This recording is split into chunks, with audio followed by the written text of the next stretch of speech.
Back, we were talking about it earlier. The brand new budget just signed by President Obama has some controversial cuts tucked inside of it, specifically a cut to the cost of living adjustment for military retirees. According to its critics, that cut should slash tens of thousands of dollars from some veterans' pensions. Here to offer his perspective, retired Air Force officer Lieutenant Colonel Tony Carr. Colonel, it's good of you to join us today. And I've got to ask you, what does this mean to you to see that this kind of slashing of the pension for military veterans is going on? Good morning, Kelly. Thanks for having me. And I'll tell you, in my contacts, both with people who are still on active duty and with the many contacts I have among the retired community, it is a very chilling signal that promises that have been made to those who've squared off against our enemies and done the business of this country in securing it, defending it, the promises that have been made to them could become a little too cheap in the rush to try to make budgets make sense. So it sends a pretty concerning message throughout the military and veteran community. Well, Colonel, you mentioned how chilling it was. Let's give people an example of exactly what this does, this new bill.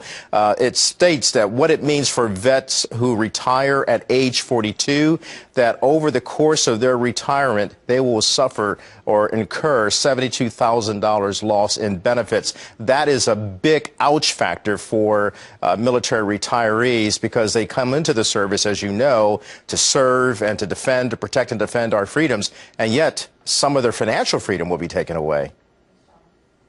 Absolutely. It's not a small amount of money that's being discussed here. I think the proponents of this provision, those who help push it through and keep it in the budget and have it successfully stay in there, would like to minimize or try to, in their narrative, try to minimize how much money we're talking about. But to someone who enlists in the United States military at the age of 18 and spends 20 years defending their country, that is a particularly large amount of money. That's enough to put a big dent in a college education for a kid. It's enough to help buy a home. And you have to remember that these people who spend 20 or more years out there defending their country don't necessarily have the same kind of marketable skills that their colleagues who spent 20 years in the private sector might have. They have an adaptation and transition process to go through when they get out. You make a very good point. Senator John McCain said over the course of a lifetime, especially a retirement plan for the military, that would equate to some $1.6 million, roughly $2 million over the course of that lifetime. However, this doesn't do any good for those who are trying to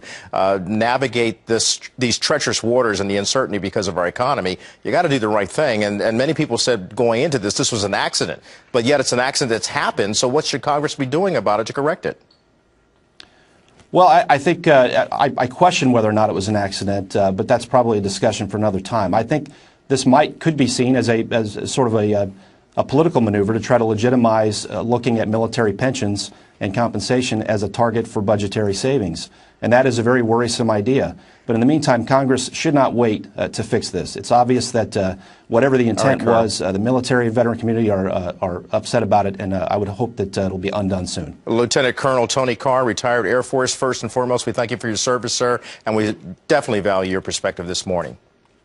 Thank you. Good day to you.